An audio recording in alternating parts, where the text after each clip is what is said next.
saludo a todos ustedes, hermanos, que nos acompañan para esta reflexión que cada día compartimos con ustedes. El día de hoy quiero ayudarme de la primera lectura de la misa de este día, que está tomada del libro de los Hechos de los Apóstoles, donde nos narra un pedacito, una experiencia que tuvo San Pablo, difícil por supuesto, durante su primer viaje misionero. Estamos hablando de los Hechos de los Apóstoles en el capítulo 14, de los versículos 19 en adelante. Dice: en aquellos días llegaron a Listra, procedentes de Antioquía y de Iconio, unos judíos que se ganaron a la multitud y apedrearon a Pablo. Lo dieron por muerto y lo arrastraron fuera de la ciudad. Cuando lo rodearon los discípulos, Pablo se levantó y regresó a la ciudad. Pero al día siguiente salió con Bernabé hacia Derbe. Después de predicar el evangelio y de hacer muchos discípulos en aquella ciudad, volvieron a Listra, Iconio y Antioquía, y ahí animaban a los discípulos y los exhortaban a perseverar en la fe, diciéndoles que hay que pasar por muchas tribulaciones para entrar en el reino de Dios. En cada ciudad designaban presbíteros y con oraciones y ayunos los encomendaban al Señor en quien habían creído. Bien, en estos cuantos versículos encontramos una seria dificultad, especialmente de Pablo, que es apedreado y gravemente, tanto que lo dieron por muerto y lo arrojaron fuera de la ciudad. Sin embargo, dice que después, ya rodeado de los discípulos, de los cristianos que habían creído en él, se levanta y continúa con su predicación. Parece muy fácil este episodio, pero yo creo que cualquiera u otra persona, nosotros mismos, ante una dificultad como esa, hubiéramos desistido y hasta ahí hubiera llegado nuestro trabajo de predicador. Es decir, esto es muy difícil y no voy a arriesgar la vida por esto. Sin embargo, Pablo es alguien que se ha convencido tanto de llevar el mensaje a los demás que no lo detiene nada. Tuvo que pasar también por un proceso para poder enfrentar situaciones como esas. No es algo que simplemente cualquiera consigue y sigue adelante. Miren, él mismo cuando en las cartas a los Corintios, cuando está recordando su ministerio, les habla de las dificultades que tuvo que pasar.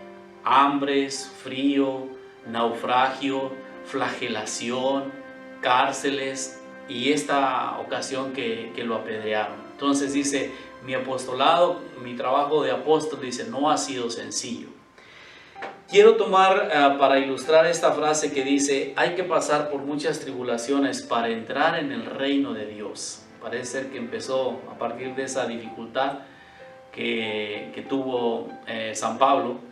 Empezó a convencer a otros diciéndole, hay que pasar por muchas dificultades para entrar en el reino de Dios. Y no significa que creer tenga uno que estar buscando el sufrimiento, el rechazo o la vida difícil. No, Dios nos quiere felices, Dios nos quiere que estemos seguros. Pero la fe requiere constancia, requiere fortaleza, requiere certeza para ir adelante y no dejarse vencer por las dificultades. Esto es algo que no se logra de manera automática, es algo que en lo que hay que entrenarse. Mismo Pablo, fíjense, utiliza un ejemplo bien bonito en la primera carta a los Corintios sobre los atletas, los que hacen deporte. Dice, todo aquel que compite en los juegos, que practica el deporte, se abstiene de todo. Ellos lo hacen para recibir una corona corruptible, pero nosotros una incorruptible. Por tanto, yo de esta manera corro, no como sin tener meta, de esta manera peleo, no como dando golpes al aire, sino que golpeo mi cuerpo, lo hago mi esclavo, lo someto, no sea que habiendo predicado a otros, yo mismo sea descalificado. Entonces, la vida de fe hay que entrenar, hay que practicar. Los buenos deportistas pasan muchas horas practicando, mejorando sus habilidades. Los artistas, cualquier oficio que uno desempeñe, tienes que esforzarte, tienes que ser constante para lograr dar lo mejor de ti. En el camino de fe es lo mismo, no simplemente con el buen propósito es suficiente para salir adelante.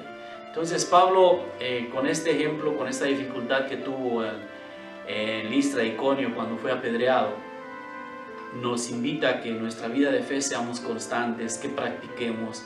Habrá momentos en que perdamos, en que nos cansemos, en que no podamos seguir adelante, pero Él nos invita a seguir ese camino de fe, a seguir practicando como los buenos deportistas para conseguir esa corona, ese reino de Dios que nos ha sido prometido. Entonces, independientemente de cómo estemos en este momento, cuál sea nuestra situación, no desistamos, confiemos que no estamos solos, que podemos levantarnos, que podemos ir adelante. Todo es entrenamiento, todo es para fortalecernos, todo es para que podamos ser mejores de cada experiencia que tengamos, buena o mala. Que el Señor nos bendiga, nos acompañe, nos proteja y nos dé esa fortaleza que necesitamos para continuar en nuestro camino de fe. Me termino dándoles la bendición, teniendo en cuenta especialmente aquellas personas que están pasando por alguna dificultad en cuanto a la enfermedad, a la soledad, a la ansiedad o a la depresión. Que el Señor esté con ustedes, con tu espíritu. La bendición de Dios Todopoderoso, Padre, Hijo y Espíritu Santo, descienda y les acompañe siempre, así sea. Que pasen un buen día a todos.